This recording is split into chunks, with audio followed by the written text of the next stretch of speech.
संस्था डेव्हलप करण्यासाठी चांगल्या माणसांबरोबर चांगल्या सिस्टीमची गरज असते. अशी सिस्टीम जी प्रत्येक माणसाला चांगलं बनवू शकेल, त्याचा परफॉर्मन्स बूस्ट करू शकेल.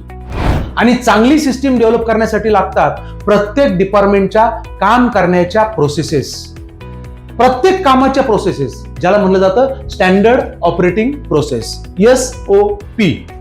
आणि जेव्हा SOP सेट होतात तेव्हा ती संस्था प्रोसेस ड्रिव्हन होते. त्यामुळे पर्सन ड्रिव्हन ऑर्गनायझेशन आणि प्रोसेस ड्रिव्हन ऑर्गनायझेशन मध्ये खूप फरक असतो. प्रोसेस ड्रिव्हन ऑर्गनायझेशनचा प्रगतीचा वेग हा चांगला असतो. प्रोसेस ड्रिव्हन ऑर्गनायझेशन ही स्टेबल असते. प्रोसेस ड्रिव्हन ऑर्गनायझेशन मध्ये स्टाफ जरी बदलला तरी त्या संस्थेवर फारसा फरक पडत नाही आणि कोणताही नवीन स्टाफ प्रोसेस ड्रिव्हन ऑर्गनायझेशन मध्ये लवकर सेट होतो आणि ऑर्गनायझेशन लवकर डेव्हलप होते. इतक्या महत्वाच्या असतात SOPs, स्टँडर्ड ऑपरेटिंग प्रोसेस. आणि ह्या SOPs आपण कशा डेव्हलप करू शकता हे जाणून घेण्यासाठी आपण भेटूया अहिल्यानगर जिल्हा नागरी सहकारी बँक असोसिएशन आयोजित सहकारी बँक संमेलन 2026, शनिवार दिनांक 11 एप्रिल 2026 रोजी मालपणी हेल्थ क्लब संगमनेर. भेटूया.